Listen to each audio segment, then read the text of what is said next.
The purpose of my session today is to talk about the importance of internal communications and the value that it has on, and the importance it has in impact on customers and on the business performance.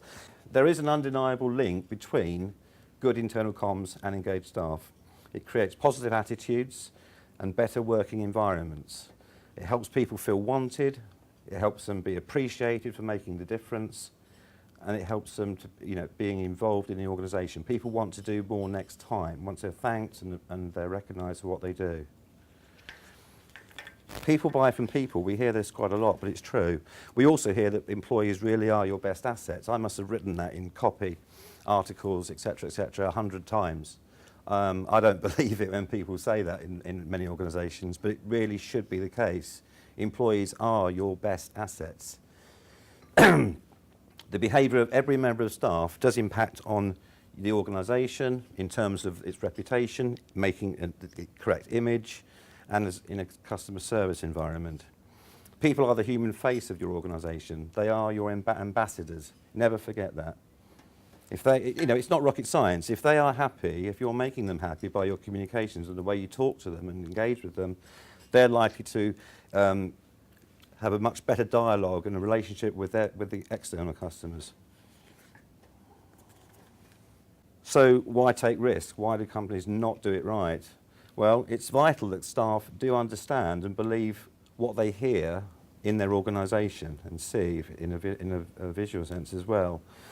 It's also important that internal messages, as Mike touched on earlier and others, correlate with the external messages. Consistency is crucial, that what is said, what they hear external to the organisation is what they hear and feel and understand and live inside the organisation. Another subject close to my heart is that people, certainly senior managers, need to stop telling and start listening more.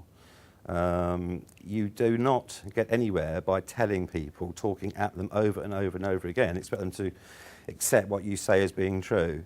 It's important that people listen much more to people and then talk with the knowledge and the education of what people are feeling.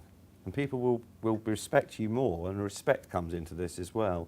Respect you more once they know that you've been listened to and your information has been taken on board.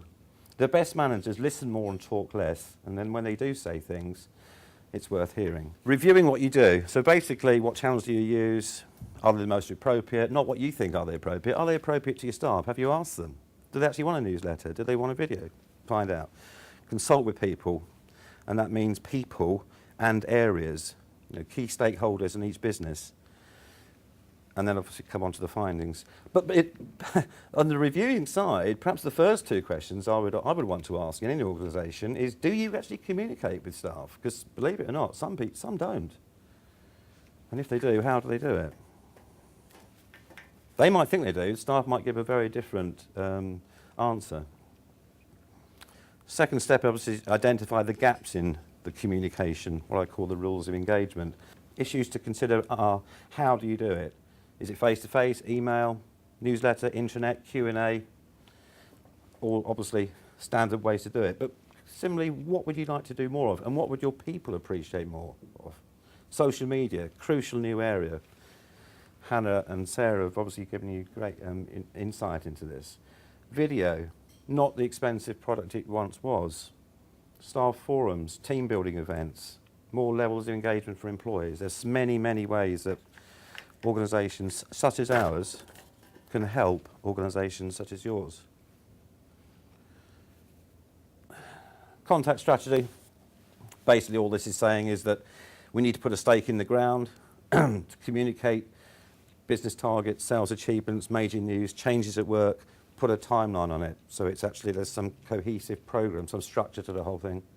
It also identifies the most appropriate way to reach staff, having asked them, of course. Channels of contact. Those are some of the things I've touched on earlier. Need to review those. Do you do them?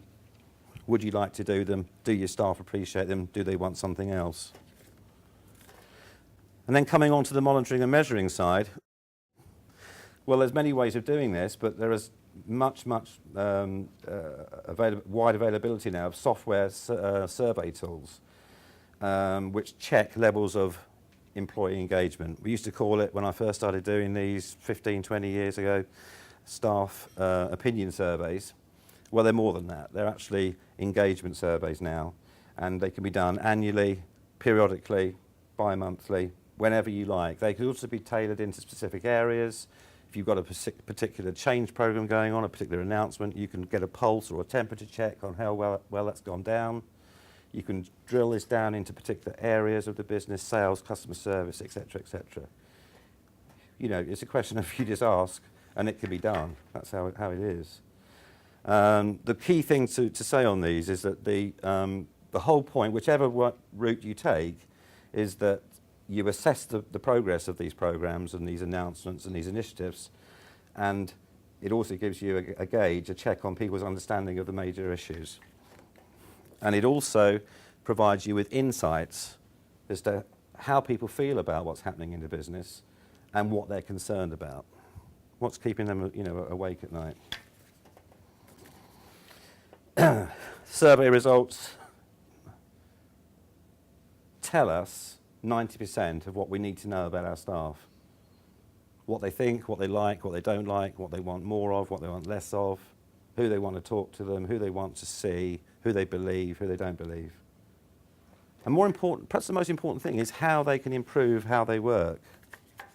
Because that's at the end of the day, you know, we don't talk to people in work because we just like to do it. It's got to have some payback.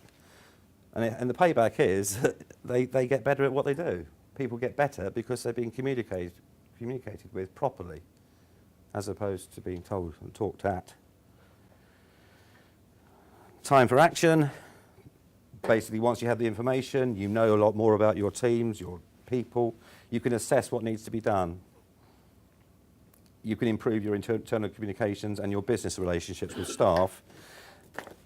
And as I said, you know, you can have initiatives arising from the surveys that could be area specific, and they can be targeted at particular areas of the business where comms are identified as an issue, and therefore if comms are an issue, the overall performance of the business is an issue. And to summarise, there is a compelling business case to measure the effectiveness of internal communications. Finding out the truth is the first step.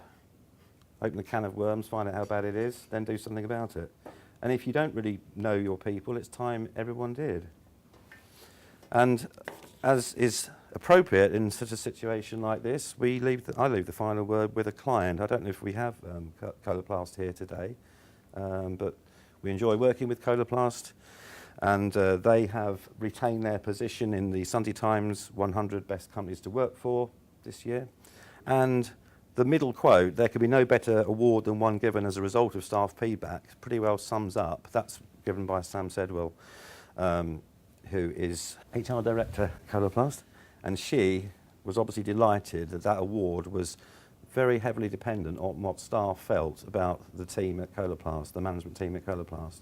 So something for us all to think about. So I'm passionate about customer service. I'm also passionate about communications. Please talk to me if you want to, and I'd be delighted to help in any way.